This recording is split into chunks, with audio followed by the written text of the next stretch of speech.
Hello, welcome to the Spookies pod. Today we have a hilarious episode with no audio glitches. As always, the Monkees may be a children's show from the 60s, but the Monkees pod is an adult show from 2026. Viewer discretion is advised. Enjoy the episode.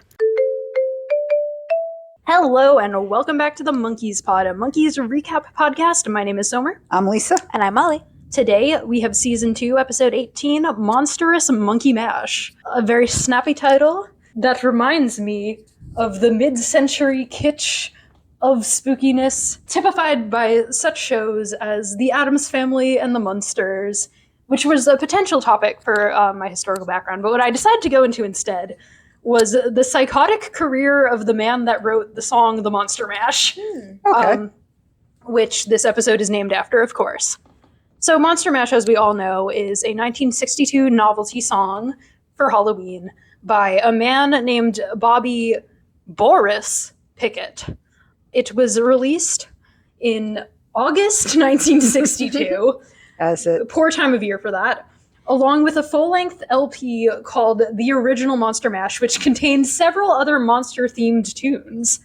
It was number 1 on the Billboard Hot 100 chart from October 20th to 27th of that year. By the 27th, they got tired of it and were no longer listening to it on Halloween. Halloween burnout. Yeah. And it re-enters the Billboard charts pretty much every year on Halloween to this day, which is kind of hilarious for this weird novelty song, which I guess that's what you get when there is only one Halloween song. It's true. There's more Halloween music than that. My Halloween playlist is quite long. Mine too. But I think I purposely go searching for it. I don't think many other Halloween songs are in the mainstream. Right. This is the only song that was written for Halloween enjoyment, I think. I don't know. There were a lot of weird novelty songs in that early 60s period. And I like to call it the period after they shipped Elvis out and before the Beatles came to America, where their music just kind of didn't exist and it was just stupid stuff. Like the One-Eyed, One-Horned Flying Purple People Eater. Yep. Yeah. What was that? Or the Witch Doctor. These, who knows? It's people. Itsy teeny weeny yellow polka dot bikini. But that one's not spooky. Oh, okay. Unless you're. Well, what was the second one you did? I said the Witch Doctor. No, the one before that. the One-Eyed, One-Horned Flying Purple People Eater. Okay, I guess that. Think of him as a friend, so you're not do. afraid of him. I actually He's do. sweet and kind. Because I remember that song from when I was little. And to me, To me, he was a nice pal. he was purple. Yeah. He ate people, Mom. Yeah, but maybe they were mean people. Who knows his motivations? So how did Bobby Boris Pickett come to be the Monster Mash Man? Well, he was performing with his band one night, and he did a monologue in imitation of horror movie actor Boris Karloff while performing The Diamonds' Little Darlin', and the audience loved it so much that fellow band member Lenny Capizzi encouraged him to do more with his Karloff impression. So good. Boris Karloff, he played Frankenstein, right? I thought Boris Karloff was. Wait, I know this name. I thought he was. Maybe Frankenstein. He might have played Dracula in there. Oh, Well, all his pictures when I he's Google him are must be Frankenstein. Frankenstein, yes. He's Frankenstein. Yeah. Well, the Monster Mash is about a Frankenstein. Right. Well, there's other creatures in it, but it's mainly about a Frankenstein, which is unusual because in the song he's playing the Frankenstein doctor, but Boris Karloff played the monster, unless he played both. No, he just played the monster. And the monster famously doesn't talk. So it's What interesting was that the he impression? it's interesting that he even knew what his voice was to do an Well, impression. he does. I mean, there must be some other thing. Boris Karloff must. Let's see. Boris what else. Karloff's name is William Henry Pratt. Of course, he is. Interesting. Just go down and see what else he did. Early Hollywood career. Oh, he did a shit ton. It was in that time when there were 17 billion movies every year. Western. His Wikipedia article needs some editing. Wow. This is too much information. Well, can you just go to filmography? It's It'll going to just be have a worse than list. this. Boris Karloff was in every movie. Well, Boris Karloff, ever he was lived. one of the ones where they signed him to the studio, Uh-huh. and then they just stuck him on everything. but he was like a horror movie guy. Can you even find the Frankensteins on here? No, he's been in A lot of this is TV. Oh, this Oh, is that's radio. radio appearances, Oh, filmography. good Oh, there's a Lord. separate. Christ. Wait, there's like a separate one for filmography. Wait. He has a different Wikipedia page separate from his biography about his filmography. That's crazy. Very good. These are in the 20s. Let's go to like the 50s. Voodoo Island. Sure. Abbott and Costello meet Dr. Jekyll and Mr. Hyde. He might have been Dr. Jekyll.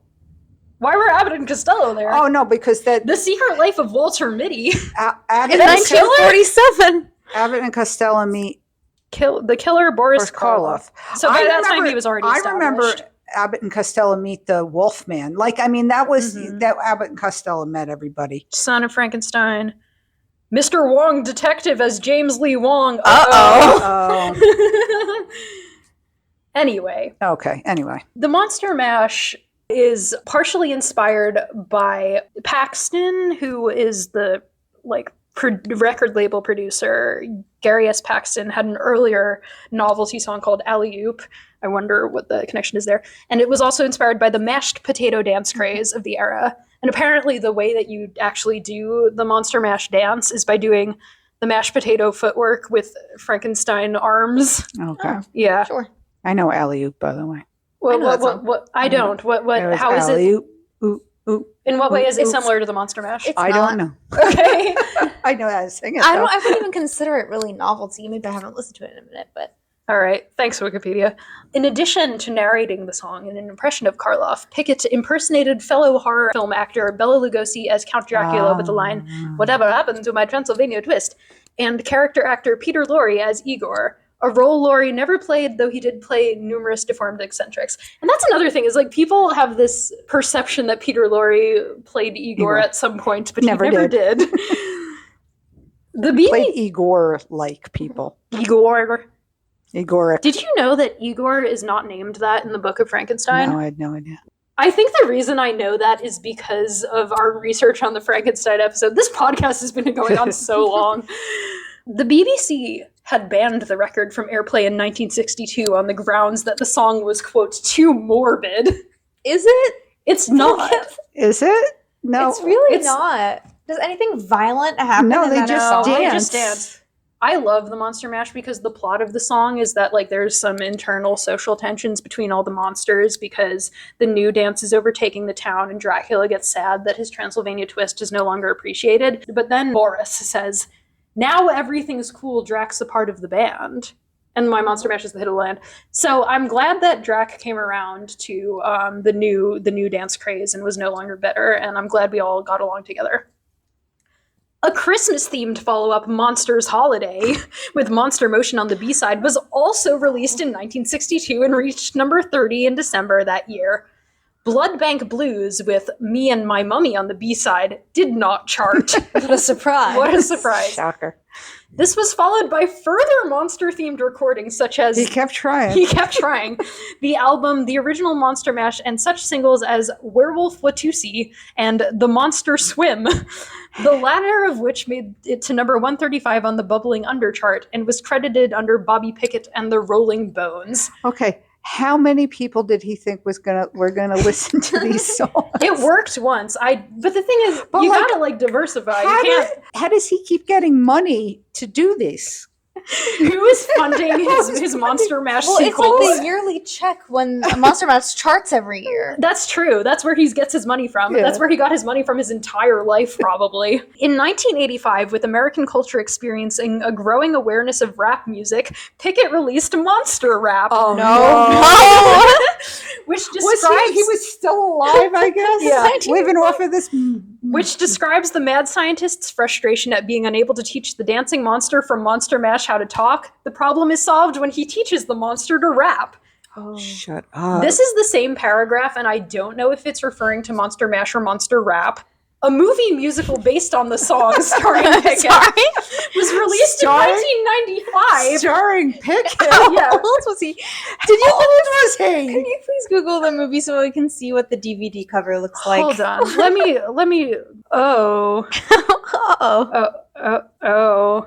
Yep, 1995. By the co-writers of Toy Story. Oh no! How? With Candace Cameron. Why? The film adaptation follows Mary and Scott, a young couple who find themselves spending Halloween night at the mansion of Dr. Victor Frankenstein. Oh, it's Rocky Horror? Wait a minute. Along with housemates Igor, Count Dracula, Wolfie, Frankenstein's monster, and a reanimated Elvis Presley. So it's Rocky Horror. Wow. During the 2004 presidential election, Pickett turned the song into a campaign video and retitled it Monster Slash, with lyrics by environmental campaigner Peter Altman in which he critiqued President George W. Bush's environmental policies. Why? Why Is this man this song still the choice? alive? He cannot possibly be. He died in 2007. Ah. Well, he was having fun up till that Wait, point. he was only 69 in 2007? What? He should have been 100 in my We've had mind. quite a life, Bobby Pickett. When did he write the Monster Mash?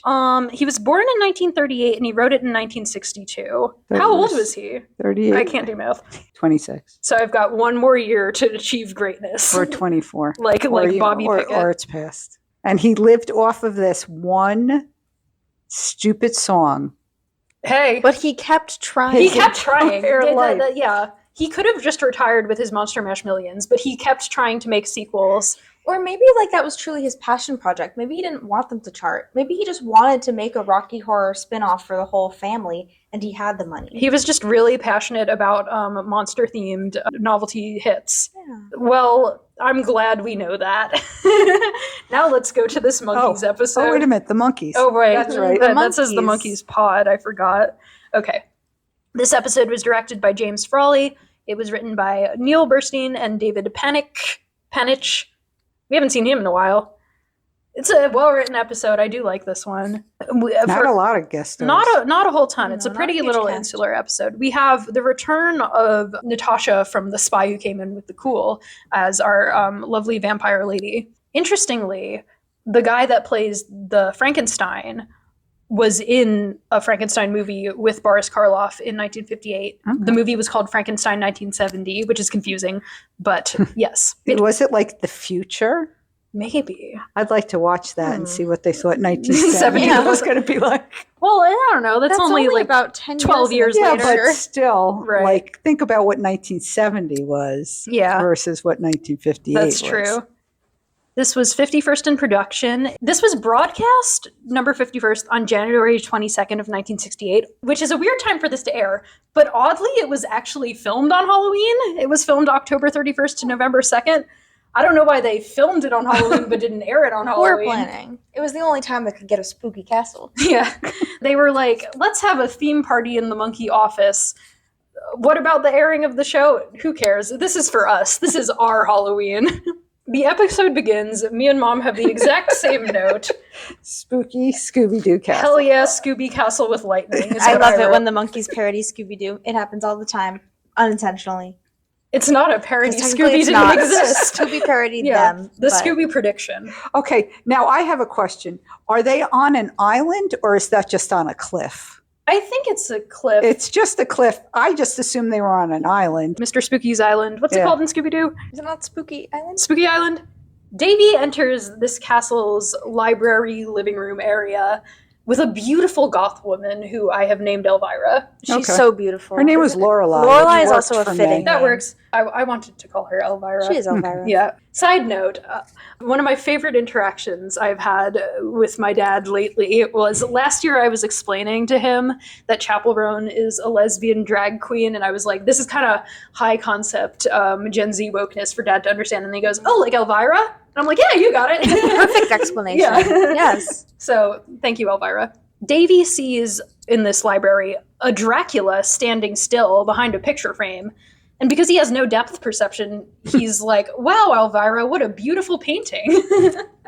And she's like, oh, yes, that is my uncle. And he has a name.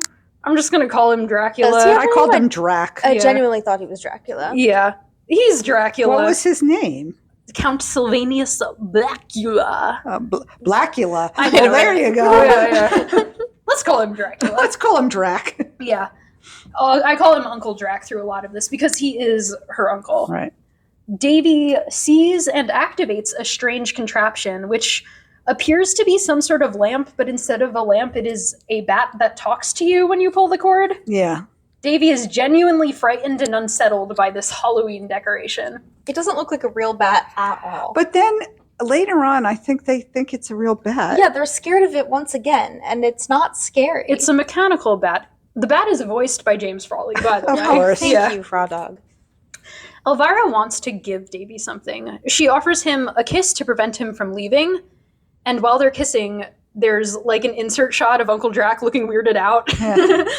She uses this kiss to put a magic necklace on Davy, and then immediately tells him that that is what she did to him. Right.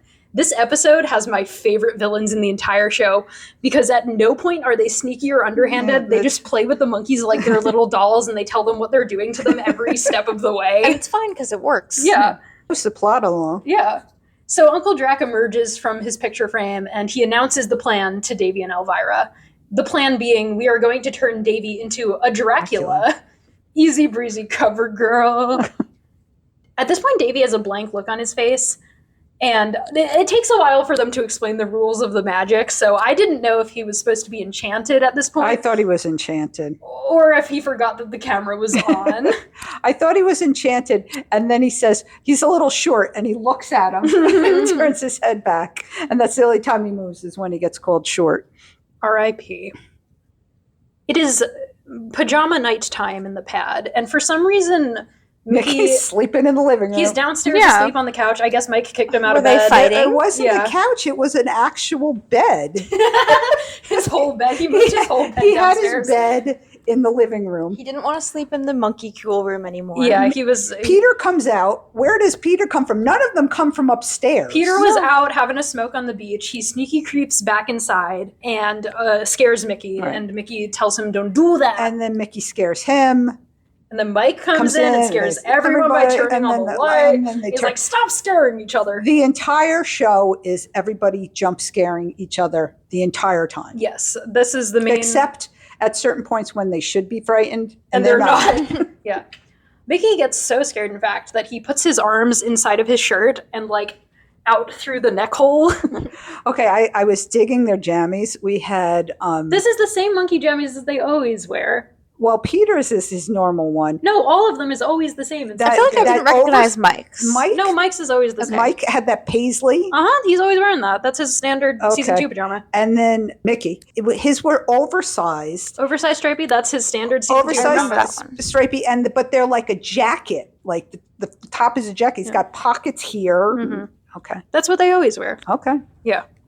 Peter checks his pajama watch, and he's scared that Davy's not home yet. He says it really catchy. He's like, "Guys, I'm scared. Davy's not home yet." And Mike says, "Don't worry, I have a phone number where Davy can be reached." He chooses. So the way they shot this, the phone is like on the table at like hip level. They crop this shot in such a way that Mike's dialing hand is cut off. So he's just moving one hand aggressively near his crotch. But Thank you. but he's not even dialing. Like to dial a phone, you have to go Yeah. and let the number go. He goes like this. Yeah, he's just like He just I'm slaps, calling Davy. Yeah. he just slaps it's at a the realistic phone for a phone while. dialing action. Nobody make a gif of this. But he's like, I know a number where he can be reached. Why do you have Elvira's house phone number, by the way? I thought that this was Davy's girlfriend. Right. Uncle Drac picks up the phone and laughs into it. That's just how he answers the phone all the time. And that is enough information for the monkeys to know that they have to go save Davy. Yes, so it's enough for Mike to say we have to go save Davy Yeah. now. Peter and Micky display typical monkey cowardice to this. So then Mike talks directly to me. "Hello, honey, how was work?" He says, "And once again, courageous American youth leaps into the 4 or 5, whatever that means." Well, into the foreground, maybe, and then he's just like, "It sounds like I was 4." like, that's dumb. I like the characterization in late season 2 of the monkeys just being huge scaredy cats, because imagine a boy band of 4 shaggies. Very Yeah. good. Wasn't me. Meanwhile, back at the castle. Yes. Incredible scene. Uncle Drac hands Davy a chemistry flask of tomato juice, which Davy corrects his pronunciation to tomato. And he tells him to drink it to get you used to the color, but in a matter of a few days you will be drinking blood. Blah, blah. blood, bleh. Davy says, blood, bleh. That's an iconic line. But also, this is so stupid and doesn't make any sense. Why would he need to get used to the color? Also, if you've seen Lost Boys, you would obviously know that drinking blood only makes you a half vampire, and you don't become a full vampire until you commit your first kill. So, are they planning for Davy to kill someone, or are they just not fully committing to him becoming a vampire? Maybe it's Twilight rules or different rules. Maybe. That's where his eye sparkles come from his his vampire stint. Why would he need to get used to the color? My guess is like they wanted to have him say it was actually blood, but the TV censors were like, Manchester's sweetheart cannot be depicted engaging in cannibalism. Uncle Drac's makeup is great. He's got gray face and a red lip, and no makeup on his wrists so that you can see between his gloves. Neck. And yeah. Again, the typical monkey pancake on the face, nothing on anywhere else. They just stop. Yeah. Kind of a little Trump-like. A little, yeah. Uncle Drac gives Davy a genuine Dracula cape, which allows him to fly. Is the cape what makes Dracula fly? Because I thought he had to turn into a bat. Like we said, vampire rules are never consistent franchise to franchise, so we're just kind of flying by the seat of our Dracula cape. I like how Davy is like mostly participating in his Dracula training. Like he begrudgingly kind of wants to be Dracula. He wants to fly. He flies. So he lifts off the ground and then like slowly bangs into the wall. Yeah, with incredibly visible wires. The other monkeys approach the castle door in the wind, holding an umbrella. Peter's shirt is crazy. Yeah. It's like the fall leaf version of like the kind of spring flower shirt that he had in the Christmas show. Yeah. Mike has worn a tie for this occasion, and he's put on a tie. And as the episode went on, I kept coming back and writing more about the tie because I would notice something else. First of all, it's really short. Yeah. And then it's paisley to match his pajamas. Uh-huh. He's like the equivalent of, my boyfriend is wearing a suit to his autism diagnosis appointment. Yeah. It's a special event. I like how they all got fully dressed out of bed for this. Because this entire episode is happening at like midnight. In the middle of the night. Yeah. Peter pulls the giant climbing big rope bell hanging from the ceiling, and a gong noise plays. What an interesting doorbell. Uncle Drac opens the door, and Micky immediately goes, on second thought, no. Just like, it was so blunt, I laughed. But then Elvira comes to the door and convinces them to come in with her sexy woman appearance. The Draculas evilly laugh, and then the monkeys feel peer pressured to laugh as well. Right. I said, Micky, of course, is over the top, and he sounds like Pee Wee Herman. He's just, and Peter's just really neutrally going, ah ha ha ha, ah ha ha ha ha ha ha ha ha ha. Davy is chained up in the basement. In an orange smock. No, that's the Wolfman is wearing. Oh, the Wolfman's okay. All right. Davy's wearing his normal clothes. That's my side note. Yes. Okay. There is also a Wolfman wandering around down in there. an orange smock. Yeah, Davy is not scared of Wolfman. He tries to like get Wolfman on his side by telling him that the Draculas are mistreating him by keeping him in the basement. Treating him like a dog. Yeah. A lot of the Wolfman is a dog jokes. Yes. Uncle Drac welcomes the monkeys to his library living room, and Elvira walks in very like glidely, like she doesn't really like move her body that much. Her legs kind of glide. It's a good character choice. I like that. The Draculas tell the monkeys that Davy drove into town. He'll be back soon. I said, isn't it the middle of the night? Where did he go? Drove into town with what? Did he walk here, or did you guys walk here? Did Elvira drive him here? Well, did he take the her monkey car? mobile? Well, did he fly? Then I also thought it was an island. I'm like, how is anybody driving to this island? The monkeys should be majorly suspicious because of this, but instead they're only mildly suspicious, and the Drac leaves them alone in the room.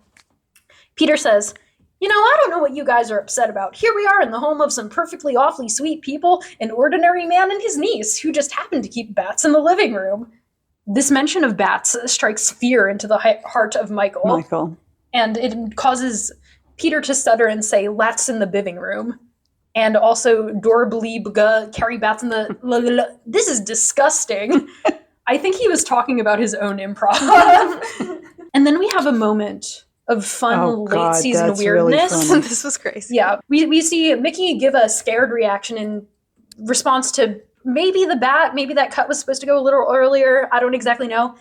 And then we hear James Frawley off camera be like, okay, good. Can you do another one? And Mickey's like, oh, you want me to do bigger? That was my medium scare. And he's like, no, actually do a smaller one. And Mickey's like, do a smaller one. Okay. And James Frawley is like, good. And they just left that entire thing in. So, like, it feels like a mistake, but, like, knowing where the show is at this point, it's part of the meta. Yeah. But what? I don't know. I liked that as a fun behind the scenes look, but it's very, very weird in the middle of the episode to have that like little tone break there. Peter thinks he'll have a look around, so he walks in a small circle. Suddenly, he sees that the Draculas have appeared in the picture frame. Mike picks up and reads a vampire book. He says, "A Study into the Nature of the Vampire" by Count Sylvanus Blackula. He has so much fun saying Blackula. And this was way before Blackula from SNL existed, so... Blackula was before SNL. Was he? Yeah, Blackula, they had, it was like a black exploitation. Oh, a blaxploitation. Yeah, okay.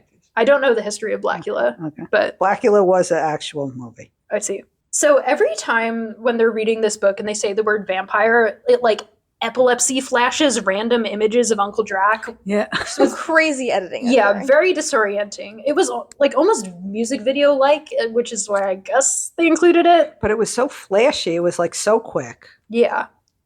Peter's like looking at the book. He's like, I've seen that face before. And Uncle Drac goes to Elvira, like while they're in the painting. He's like, oh, Peter is a dum-dum. He will be perfect to turn into a monster. He already has no brain. This confuses me, and we could talk about it later, but... Yeah, the brain switching, it doesn't make a lot of sense. It didn't make a lot of sense. They're picking him because he has no brain, but they want use someone his brain. Right. And they don't, it makes it sound like they want to put a brain in his brainless body, but then they do the opposite of that. Right. But it would make sense if he didn't have a brain and so they could put a different brain into him, but then they have a whole bit about it later, which makes it extremely unclear. They're saying he's stupid, so they want the stupid guy's brain in the monster? I don't know. Why do they want to turn the Monkees into monsters? Wait a minute. Why are they doing any of this? Right, why for the show? Because they wrote it. Because they were script. working in the lab late one night, and their eyes beheld an eerie Davy sight. to be the next Dracula if we already have the guy that's Dracula. To marry Elvira so they can have more Draculas? Sure. Who knows? Well, if they could just make Draculas, why do they have to? Okay. Why do they have to train him to be Dracula? I don't know. Mike is looking at the book. He says, this is a book here that tells you how to be a vampire. Mickey says, me be a vampire? I don't want to be a vampire. Why does it tell me to be a vampire? Mike, why? He's like, it's not you. It's everybody. And every time he says vampire during that whole thing, it's just with the editing. And you're like, stop. Peter's talking to the little bat. The bat says, I want to drink your blood. And Peter says, that's not at all nice to say. Bat says, I want to sip your blood. Peter says, much better. And he strokes the bat. Is that an old-timey, like, bygone etiquette thing? I don't get that. Why would it be better if he sipped it than... Maybe it's just like, I just want a tiny little sip, so Okay. it's okay. You have to sip at something to be polite, but if you say you're drinking, that's rude. He befriends the bat. So this is a real bat. It's not like a fake bat. Like, so that's what I'm saying. Like, was it a real bat? Poor bat. It's stuck to that lamp in the middle of their He's library. playing with it like it's you know how he befriends all the animals. Yeah. Mike notices the Draculas in the painting, and he puts it together that they are in the house of vampires. I want to know why they thought Peter was the dumb one. Nobody realized who they were. Yeah. There were 3 of them who didn't recognize They him. can sense his dum-dum At aura. least Peter was saying, I think I saw him before. Yeah, the rest of them don't even notice a little. Peter says, what a time to be caught without a turtleneck. That's funny. As he says it, he grips up and down Mike's arm. They make Mike, Peter, and Micky stand really close together in this shot, and Mike looks annoyed to have to be touching Peter. And Mike has to whisper the plan. So he goes to hold his hand up, and then he realizes he's going to be blocking the camera. So like he holds his other hand up to whisper. Elvira starts taking notes of their plan with a quill. They're in full view of the Monkees this entire time. They are facing the painting while this happens. And they're whispering loudly to them. This is what Mike says. Now look, if the uncle comes back in, pretend that everything is Roovy. And then Micky goes, yeah, baby. Roovy. Go Roovy. Roovy. Thank you, Michael. Mike tells Peter to go off by himself and search the house. Wow, you hate him. But Peter refuses because I might find something, and I'd rather stay here where it's safe with you, Michael. Puts his head on his chest. Torque Smith is real. Meanwhile, Mike is like pure contempt on his face. He was like snuggling up on him.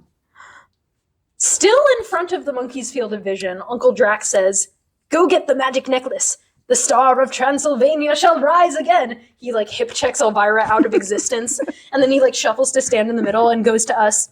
Better composition. That's why you're my favorite villain, Uncle Drac. I love Uncle Drac. He whenever he talks to the camera, it's really funny. Who plays him? Let's look. Yeah, he was good. Ron Masick.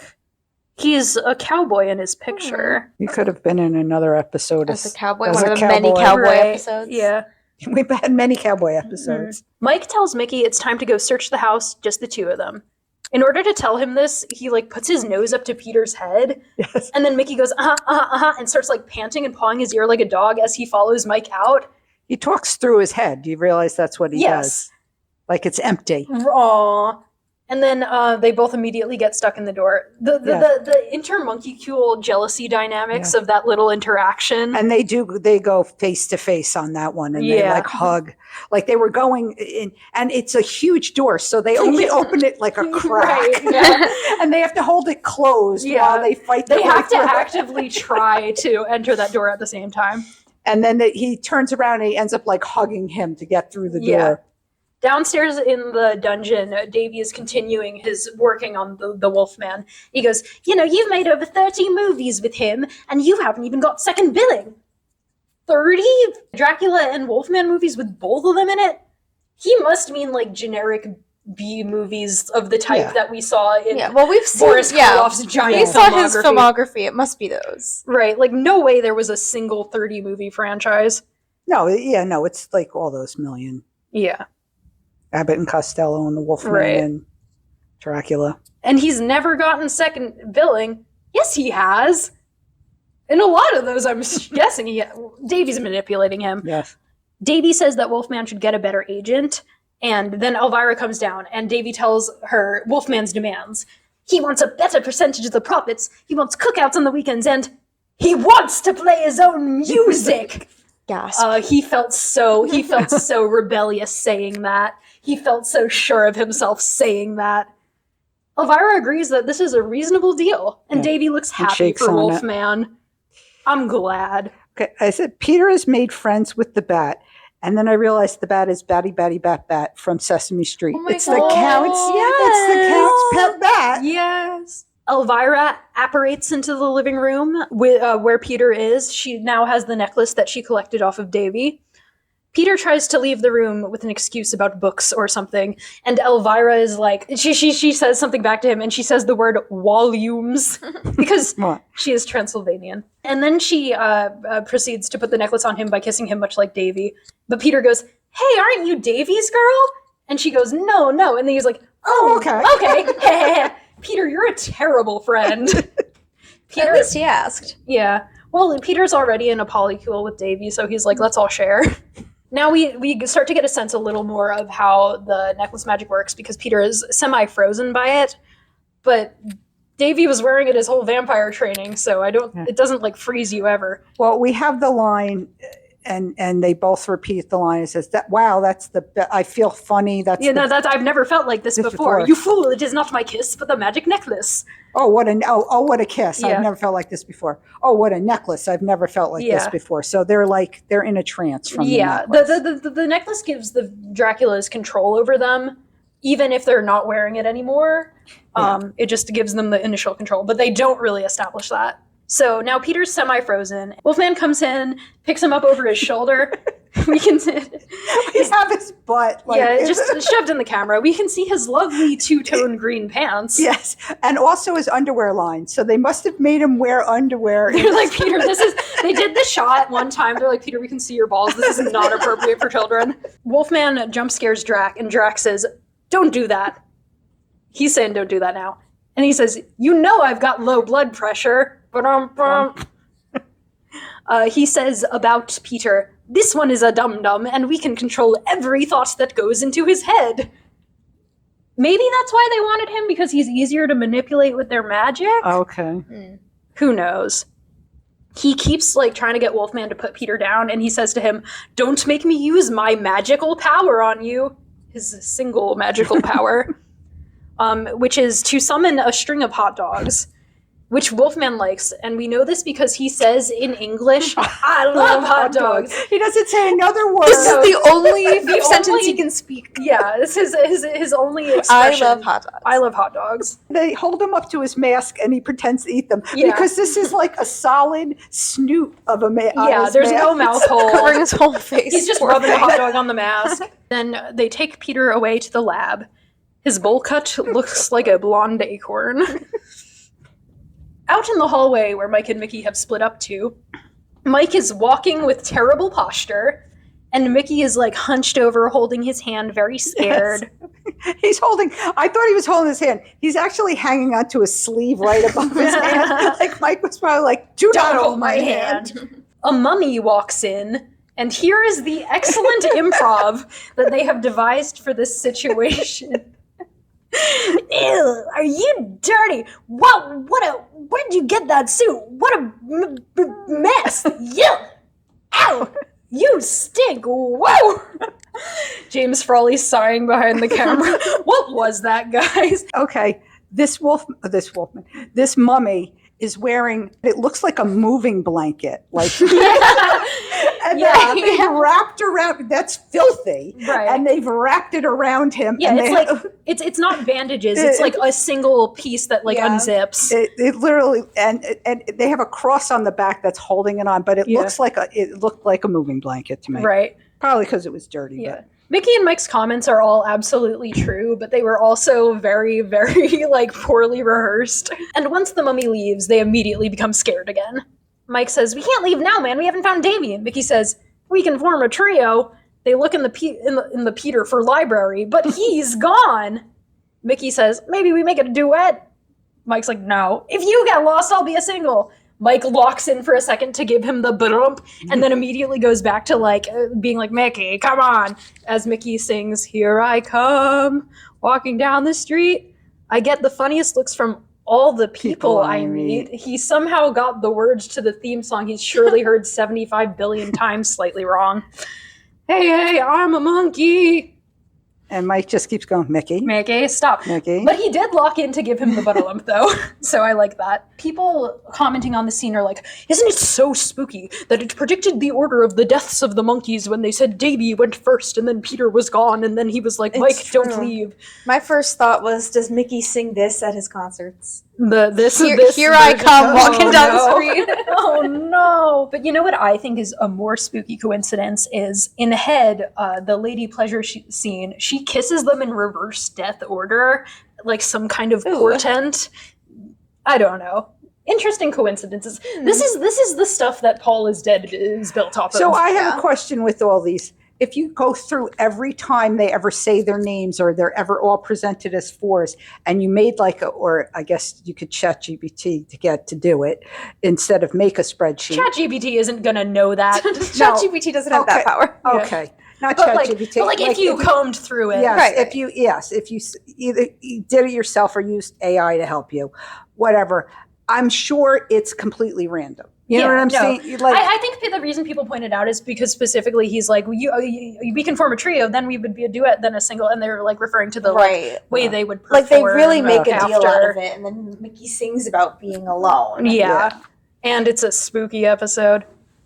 But yeah, I'm sure it is random coincidence.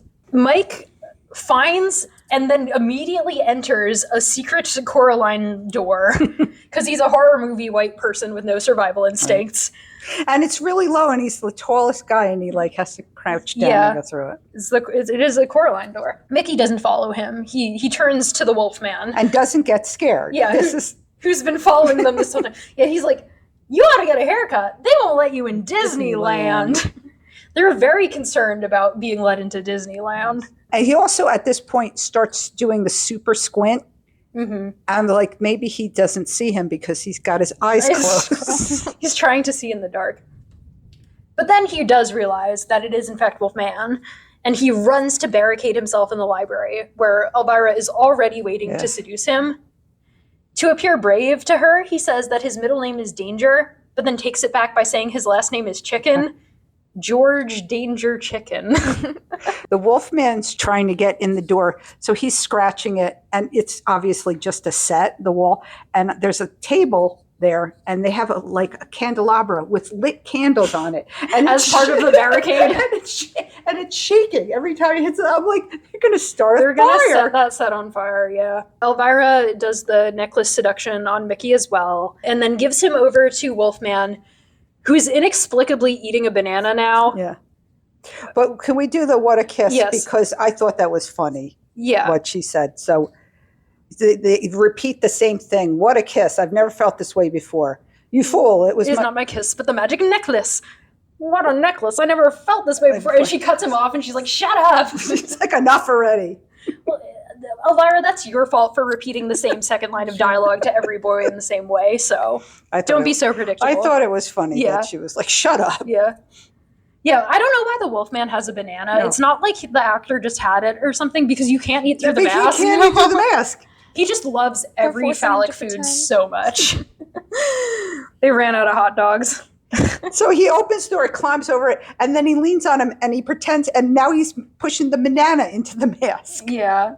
Why? Why did they give him a banana to eat? Just Yum, to yum, taunt yum. him and the fact that he can't eat. Why? But I did. Okay. Maybe because he was going to see a monkey. I don't know. Mike is now alone. He comes around the basement corner. Almost sets his head on fire. Yeah. Because he leans up against a lit, again, fire on the wall. Yeah. He goes, "Oh, wow. Is it scary down here? Boy, I'm glad you're with me, Mick. I sure would be scared if I was all alone. Mick. Oh, boy. Micky, Davy, Peter." I love Mike. I love his comedy acting. This is so good. He takes a peek into a sarcophagus and apologizes to the mummy who is in there and runs skinnily up the stairs back into the library. The picture frame is empty, so Mike, with his superior intellect, hides in the picture frame. And the Draculas don't notice him No, in they there. they don't look at their picture frame. No, they don't. They exposit their plan in front of him, and he takes notes on it with Elvira's quill. Yes. They seem to be confused about their own plan. This is what we were talking about with Peter with the monster's brain. Elvira's like, oh, well, we're going to take out the brain from Peter and put the monster's brain in him. Now that would make sense because Peter has no brain, so Right. he's perfect for this particular experiment. But they don't want that. They want to make a Frankenstein out of Peter. Yeah. But they can't decide what they The want. monster in Peter's brain, Peter in the monster's brain, Peter's brain in the monster. So they're saying all this, and Mike keeps crossing out. It's obvious. You take the baby's brain and you put it in the full-grown woman. They're pulling a poor things on Peter. Yeah. Yes, Mike is very confused by all their confusion. He could use some whiteout. Yeah, he could. He needs his mom to help him. He asks Uncle Drac for an eraser, which is not going to do him no good. No good with the quill. So he does need some of his mother's invention. The mothers of invention, Frank Zappa foreshadowing. But then Dracula just hands him.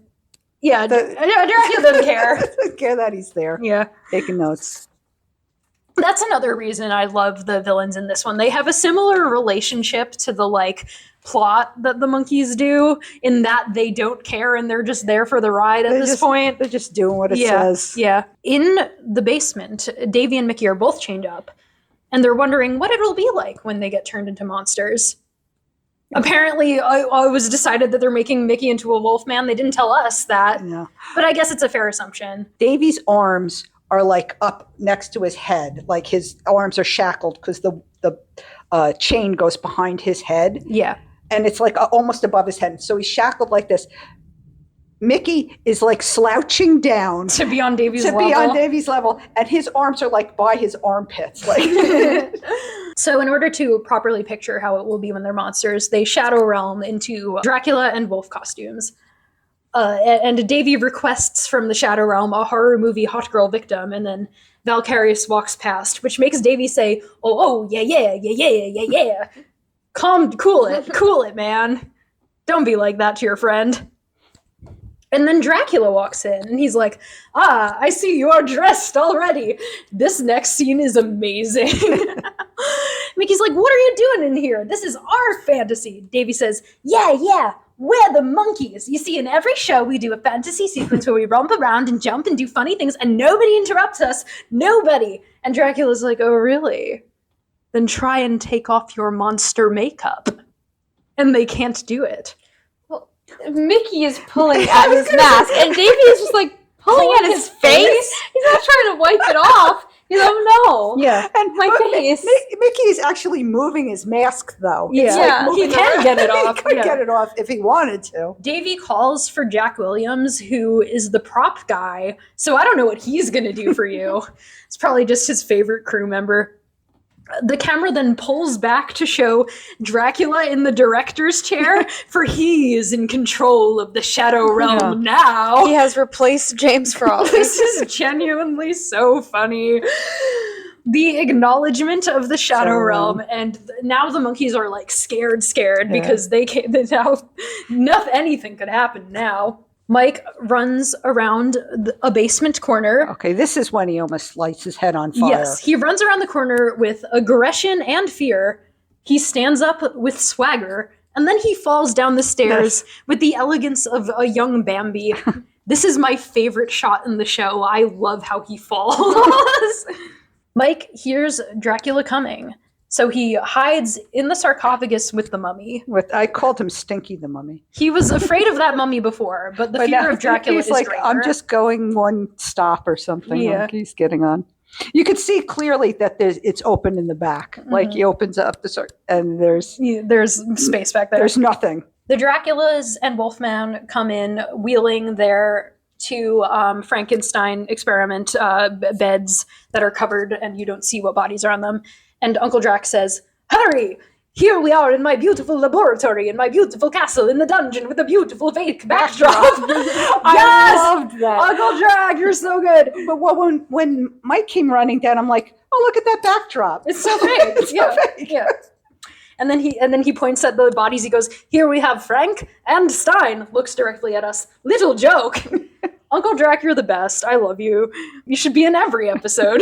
Mike emerges from the sarcophagus, having what I thought was he switched clothes. That's with the what mummy, I thought. Yeah, because I was like, the mummy's now wearing a red sweater that Mike was not wearing before. Mike, he's wearing red underwear, Red like long underwear. Long underwear. So they didn't switch clothes. Mike just fully stole his clothes. I thought they gave Mike's.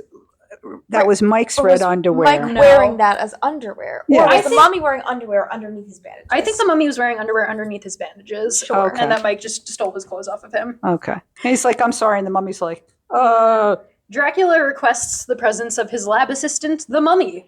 Of course, we The mummy all man. know the mummy is the Dracula's assistant. And we all know the Dracula is the guy that made the Frankenstein. Of course.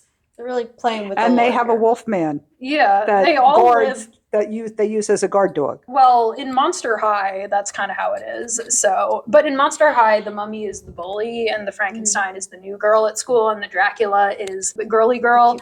I like this episode because it gives each monkey a monster parallel. If you ever wanted to like figure out which Monster High they would be, if you wanted to do that, and I think that's Yeah, that's true. yes. I think it is actually kind of fitting. Like in the Monster High lore, actually. Think about this. It actually kind of fits. Right, no, because Cleo is That's the totally mean girl. Mike. That's Mike. Frankie is like the new girl at school who's kind of dumb. Yeah. That's Would Peter. be Peter. Um, Davy is 100% Dracula. Oh like, yes, that is perfect. 100. And then what is Claudine would be Claudine? Micky. Claudine Micky doesn't fit as well. I don't think. Well, whatever. I mean, he would be Cowardly Lion. Yeah. He has fluffy hair. He is Right. the wolf. It's still fine. Monster high, monster high, monster high. Okay. To prove that he is a real mummy, the real mummy man, Mike is like, watch, I'll prove it. And then he goes to the wolf man, Mummy! Dracula's like, I'll buy that. Okay. The script was probably just like Mike says mummy-ish things, which mummies don't say anything, so he had no They don't like direction on make what a to do. sound. Yeah. So Mike's getting Dracula all his surgery tools, and he's like, scalpel. And then Mike's like, that's not a scalpel.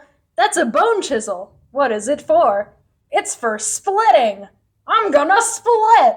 So he runs off with one of the beds without bothering to check which one was Peter. I wonder which one he took. I wonder what was, who's on there? Yeah. and goes down to the dungeon to free the other two. Wait, Mummy Mike? Mother Mike? I get it. I get it now. Mommy. Really thought about that. Mommy. Dracula realizes that was no mummy, that was a monkey. But Elvira reminds Dracula that they still have the power to control the other monkeys with their thought waves. That's the Shadow okay. Realm. I wish we established that earlier, but Well, I mean, it's the Shadow Realm. all evil in the Monkeyverse stems from Satan, the true runner of the Shadow Realm, and all other evil things such as aliens and Draculas take their power through Satan. Okay. And the only way to defeat the Shadow Realm is through the power of Christ. Power of Christ. The power of Christ compels you. And then Dracula's like, you know what, Elvira? You're a good kid. Yeah. Oh, well, that's nice. Well, the uncle niece moment. Yes. Yeah, I actually liked her quite a bit. And I really liked her. She was a good, Yeah, she was a good monkey girl. and she was a good character. Like she was smart. And she had fun and ran around. In the dungeon, Micky gets vampire possessed from afar, and he starts biting on Mike's hand. Close up on Mike, where he suddenly has the Texas Prairie Chicken button on his hat, and he goes, "He's really biting my hand, you know." Well, I'm sure he was. He's really biting that nasty, Yeah, filthy, dirty, whatever glove you have on. through his nasty werewolf mask. Mike also makes the Disneyland joke when he sees Mickey with the long hair. He says, You better get your hair cut. You're not going to be in Disneyland." But I'm sure Micky was doing his damnedest to actually bite Mike. Yes. Then Davy starts biting him too. Yes. Mike reaches over to the bed to awaken Peter for help. But alas, the Draculas upstairs realize at the same time that Mike took the wrong bed because they have Peter. So Elvira suggests they throw the switch and activate the Frankenstein remotely, which is how he works because he has Bluetooth in sonic him. transducer. Yeah. Yeah, I was like, why were they bothering to go to the lab then if they could just do it from anywhere? Maybe they had to hook him up in the... I don't know. Drac says, last time I did this, New York went out. Blackout. Yeah, New York City blackouts were more common back then, right? Yeah, but I looked it up. The big one was 1977, which I actually remember. Mm-hmm. But 1965, there was a mass in the Northeast. So it affected New York City, but it affected like a whole swath of the Northeast. Mm-hmm. I read about that once. It was like pretty bad because people would get like stuck in elevators and stuff. Yeah, Oh, yeah. Yeah. I remember as a child there being blackouts like 2 or 3 times over the summer. Whenever there'd be a storm, Yeah. they would just knock the power out, and they'd be out for like hours to like a couple of days. It was just normal. Really? That's To really not have interesting. it, The yeah. only blackouts that have ever happened like in my life were from that lasted longer than like a couple minutes even were like for snowstorms and stuff. Yeah. Well, we just had one. We had one 2-3 weeks ago. Well, everyone has generators now, yeah. so. Well, that's the other thing. But we were blacked out here on the 4th of July, Oh, okay. July 3rd. But we ended up coming into the city anyway. But we were out of power. Did you have power, Molly? Was yours out? We still had power. I think it Unfortunately. flickered, but we didn't lose power. Yeah. This is not the 60s anymore. The We have whole- infrastructure that prevents this. Yeah. Well, that's exactly it. Prevents the entire city going out. Yeah. So downstairs in the dungeon, the Frankenstein awakens from his remote switch throw, and they begin rompage to going down once again. Good song. Yes. So here are our romp activities. Drac tries to bite on Hot Girl Val, and she slaps him for being a creep, and then he cries. You deserve that, Drac. Don't cry. Micky and Wolfman fight over a fire hydrant because they're dogs and they want to pee on it. But that like fire hydrant looked heavy as hell, and they were like trying to. During that, you can see Mickey's pink button. Oh yes, his During that one, love is the ultimate trip. During that one scene. Makes you wonder where that scene, where the button, the scene was supposed to fit into this, because there's no spot it goes. Mike is being a bad sport again and refusing to wear the mummy costume for a second longer than he has to, so he's in normal clothes for this entire romp. Davy and Uncle Drac have a staring contest, and they start like... Oh, they're doing the mirror bit. Where you're faced with, you're pretending you're in the mirror. Okay. That's what they're doing. That didn't parse to me because they're such different heights that it didn't make any sense. No, but that's what they were doing. He was staring at him, and he was like, they started it, and then they cut back to it, like they do it a little bit, and then later on they cut back to it, and they're doing the hand part, and Davy doesn't have his glove on. Yeah. So he like, hastily puts it on. He goes wrong. like, wait, and so Drac turns his head and waits. Thank you for participating, Dracula. And then he puts it on. He puts it on wrong without his thumb. And Drac like takes the loose thumb and jiggles it. That's very good. I put in my notes that this was a low effort romp. Yeah. They were just kind of doing whatever. I mean, like in most romps, but some of them did not make much sense though. Mike holds up a battery to Frankenstein's bolts in order to power him, but before he does it, he really obviously mouths battery, so we know what it is in case we weren't sure. And then did you see him lick it? Yes. Yeah, that was something we used to do. Like you lick it. And then I said, what was the purpose of licking them? Like, we don't lick batteries now. No, that sounds incredibly dangerous. It's not incredibly dangerous, but it was to give it just a little bit, like to try to put the life back in it. Like, and it would be like the saliva and salt or whatever. You're cleaning it off, but you're also like getting it wet to give it a little extra. But what I saw when I looked it up was something we used to do, and we used to dare each other to do with the 9-volt battery was touch the 9-volt battery to your tongue, and you would get a little zap. That seems pretty dangerous. It was only the 9-volt, because it has 9-volt has the one has both sides of it. Yeah, on the same side. Yeah, so you would like put your tongue to that, and that was always like something we did as little. It was like, here, touch the battery to your tongue. Children in the 70s were licking batteries, and now we wonder why like old people are like this. Not that you're old. I mean, you know what I mean. Yeah. Got it. I licked one too many batteries. Frankenstein licks the battery and puts it on Mike's sideburn, and then Mike gets mad that he got spit on his sideburn. Yeah. Micky unwinds a single clean strip of toilet paper off the dirty, dirty mummy. Yeah. Weird shot I don't understand. Davy climbs up a ladder next to Frankenstein while like aggressively licking his lips. And then he pulls on Frankenstein's nose, and then Frankenstein holds him in a choke in the air in a way that I could not parse how they were doing that stunt without actually choking Davy. He was standing on something. He was definitely standing on something. He stepped off the ladder onto like a box or something. Because you couldn't see his feet. Yeah, no, you were nowhere near seeing his feet, so he was just standing on something. Yeah. Because he was turning around and smiling.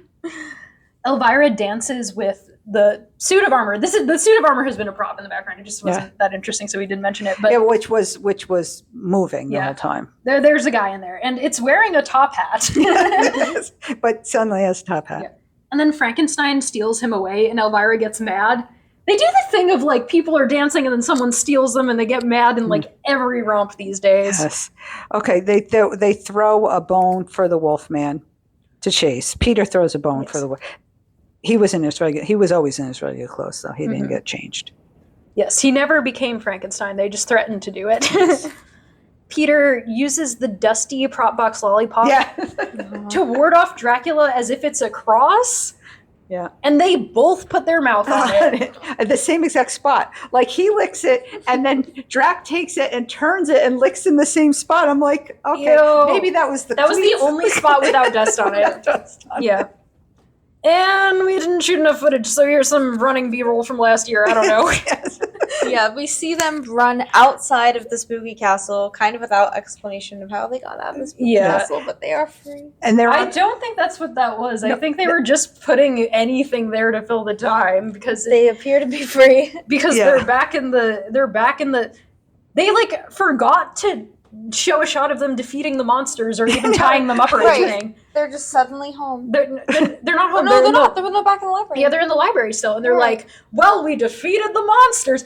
When did you do that? Because you didn't show it to us. And they're also not monsters themselves anymore. Everything's suddenly fine. Yeah, they've fixed everything off screen. Yeah, when they defeated them, they lost their hold over them. Yeah, don't you know a romp just automatically ends in defeat no matter what? Automatically ends at the gift shop. Yeah, don't you know that all rides must end at the gift shop? Don't you know that all romps must end in defeat? Yeah. Mike says, well, I read in the book where it said that the monsters are defeated, they can't return for 1,000 years. That's convenient. Peter like checks his watch like to be like, 1,000 years, and Davy's high ass gets distracted and asks Peter who got him the watch, and Peter is genuinely like, oh, Michael got it for me. Fun fact about Peter's watch, I guess. And Micky says, and I looked in the book, and the only monsters in there are Frankenstein, Dracula, Wolfman, the Mummy, so there's no more monsters as far as I can see. Well, that's also convenient. Why are we even trusting this book, by the way? Well, that doesn't count the alive suit of armor. Right. Is he a threat? Yeah. True. Forgot. What about Elvira? She's not... She's technically a vampire. Dracula, but she's not just... Okay. But the book is haunted. It floats, and Peter is scared that it is the Invisible Man. Mike and Micky comfort him by pointing out and cutting the wires that are holding the book up. They're like, no, it's just wires, see? And they take their scissors out and snip it. Davy's high ass is so entertained by this. He's like, oh, let me try that. I want to try that. And he cuts the last wire, and he's like, oh, and then the book drops on Peter's foot. Baked apple recipe for Halloween. Happy spooky Halloween. Happy Summerween. Happy Summerween, everyone. Happy Summerween. It's almost 31st. Yeah. We've had every holiday in this beautiful summertime for us. Okay. Monkey out. Monkey out. Yep. We hope you enjoyed that episode of the Monkees Pod. You can follow us on Instagram and the website formerly known as Twitter at Monkees Pod. And of course, I will now sing for you the best song that Hosier ever wrote, The Monster Mash. I was working in the lab late one night when my eyes beheld an eerie sight. When my monster from his slab began to rise, and suddenly, to my surprise, he did the mash. He did the monster mash, the monster mash. It was a graveyard smash, he did the mash. It caught on in a flash, he did the mash. He did the monster mash. I said sing, that was kind of spoken word, but I hope you enjoyed it anyway. Bye!